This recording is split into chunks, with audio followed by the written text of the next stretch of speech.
الشوق يبقى في اغترابي تقير في الحياة من الصحاب ومن يأمنك يا دنيا الدواهي. Baik para jamaah Bapak Ibu yang dimuliakan oleh Allah SWT, kita lanjutkan pembahasan kita.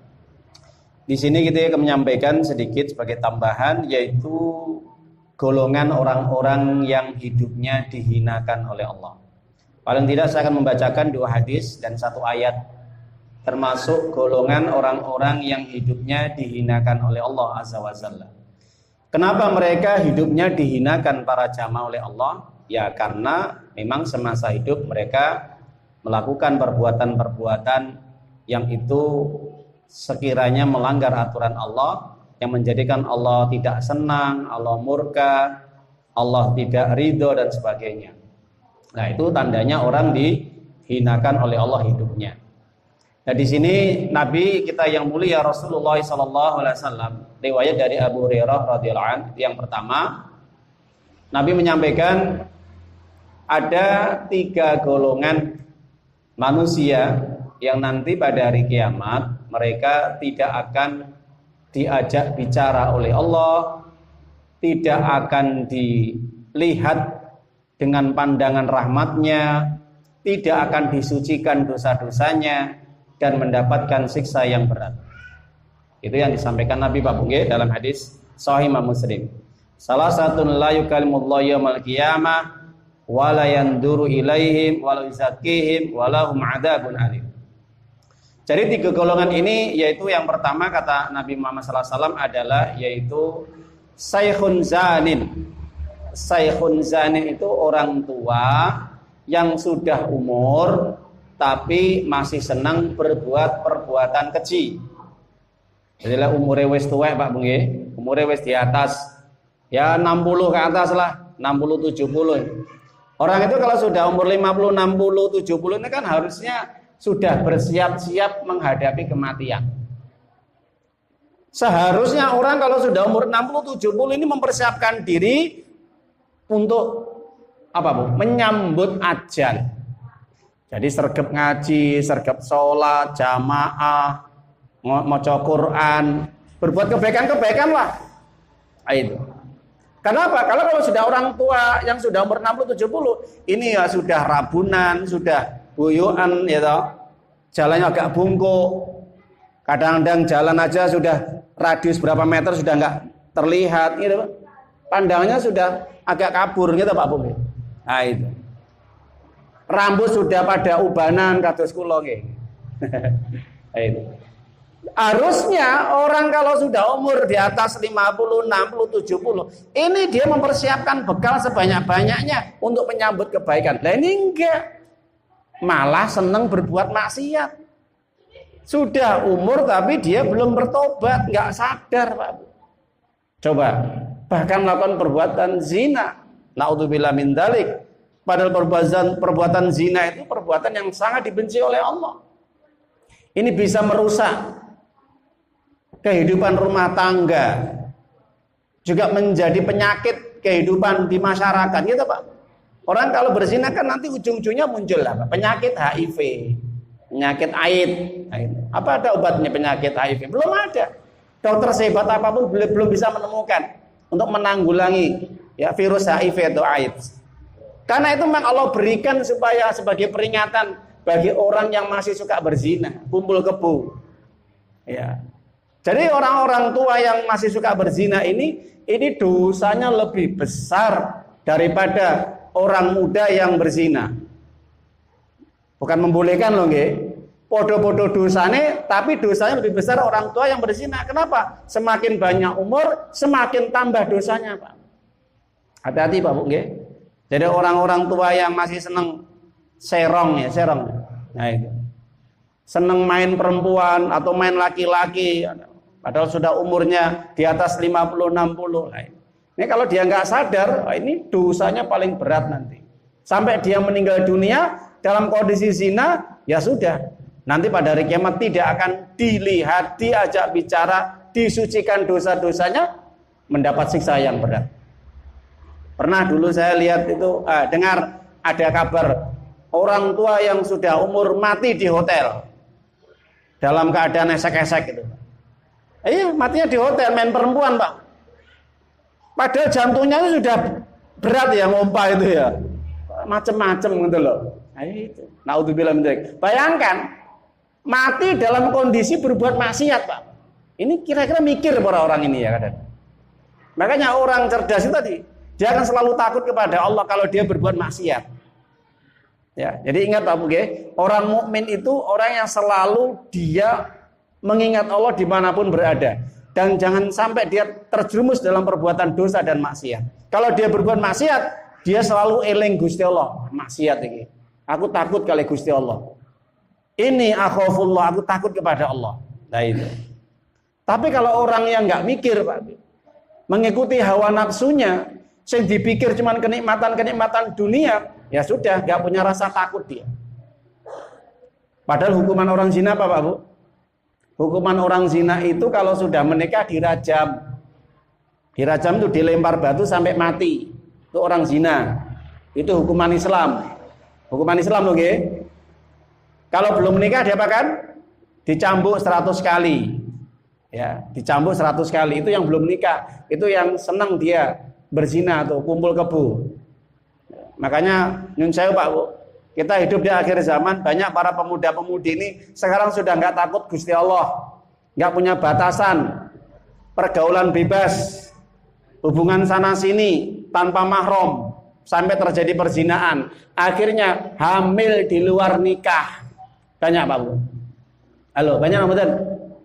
Nah itu karena jauh dari Allah, karena tidak mau belajar ilmu agama, jauh kepada Allah, tidak mau ibadah sama Allah, disesatkan sekalian, terjerumus dalam perbuatan maksiat. Makanya banyak anak-anak muda sekarang itu baru kelas SMP, SMA hamil.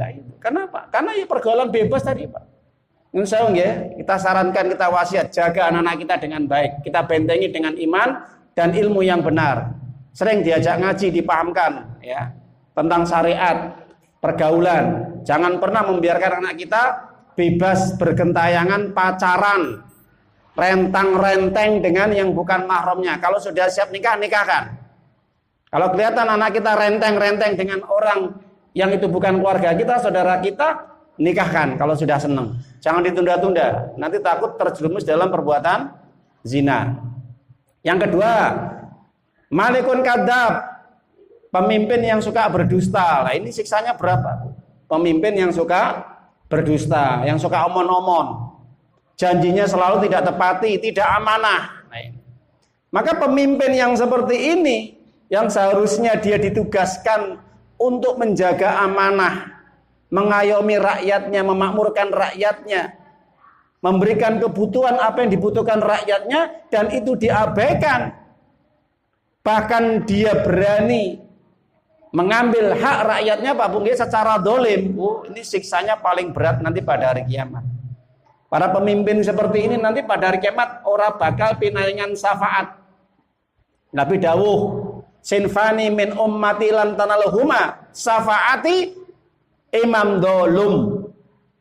Dua golongan manusia pada hari kiamat tidak akan nanti masuk ke telaga Al-Kausar, telaganya Nabi, Pak.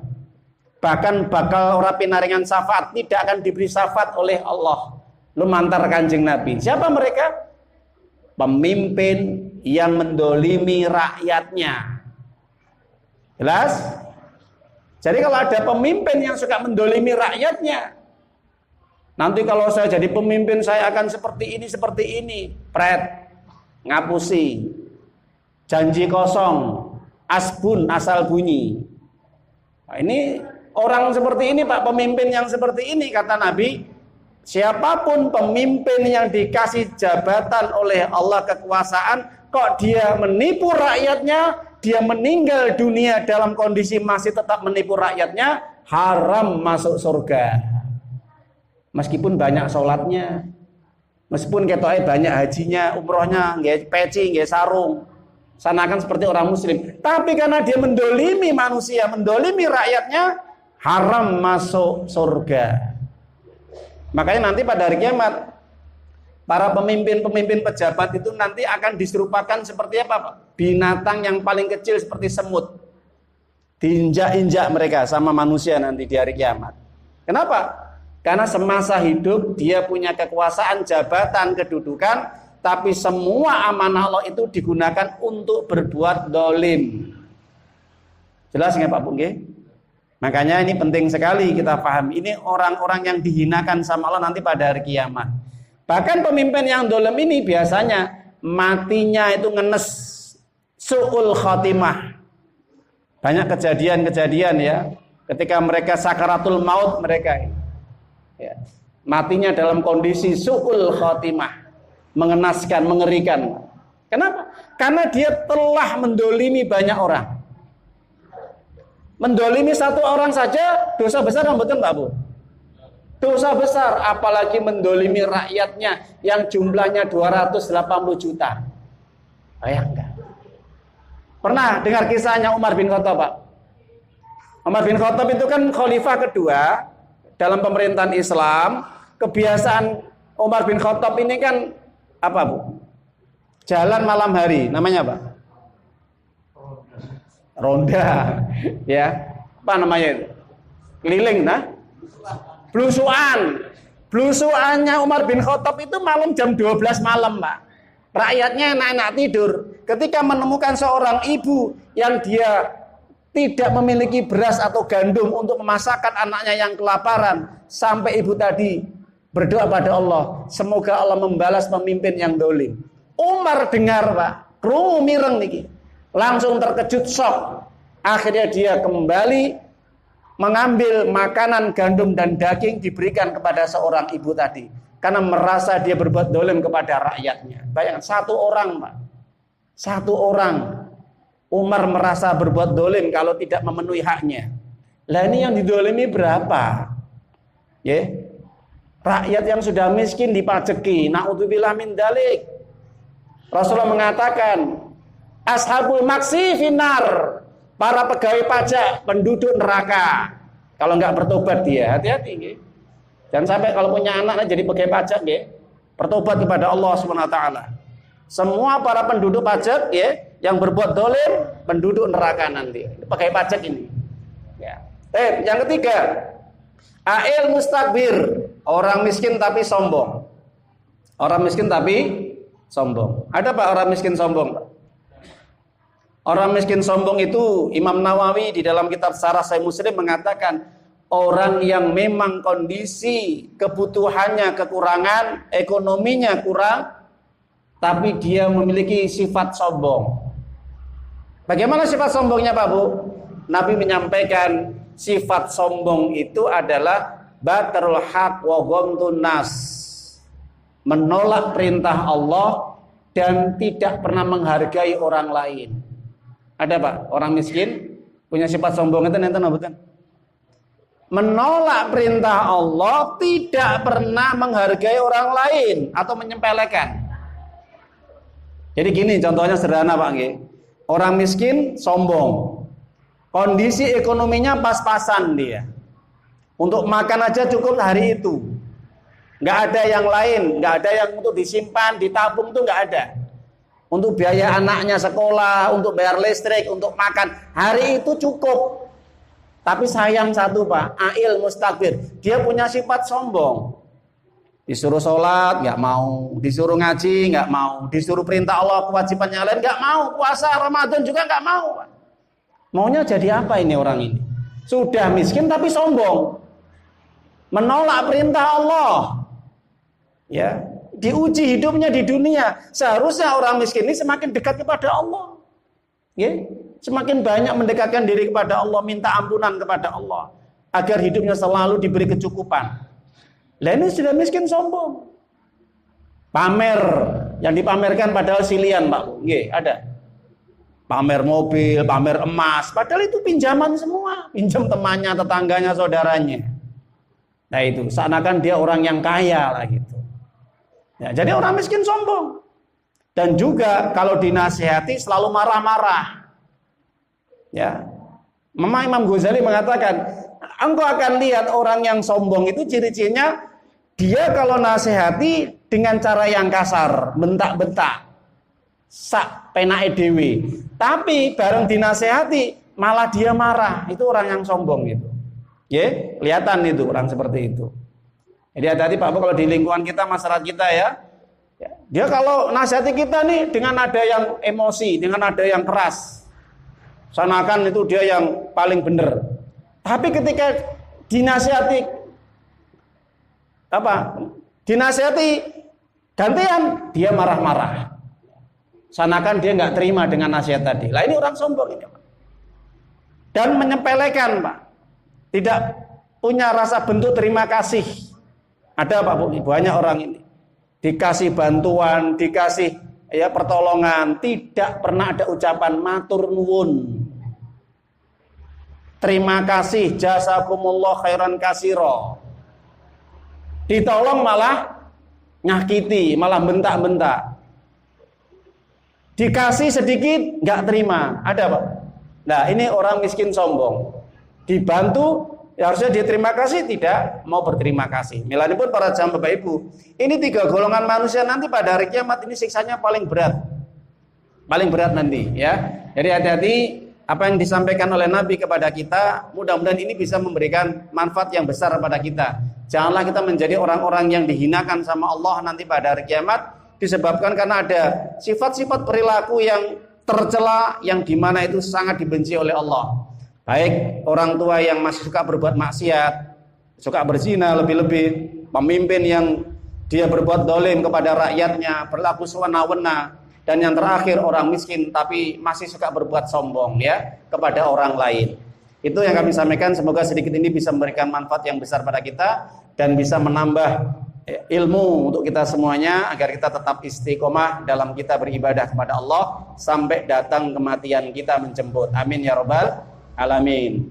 Ini saja kurang lebihnya yang kami sampaikan. Kita akhiri dulu majelis ini dengan bacaan hamdalah. Alhamdulillahirabbil alamin. Ayyuhalladzina amanu ittaqullaha haqqa tuqatih wa la tamutunna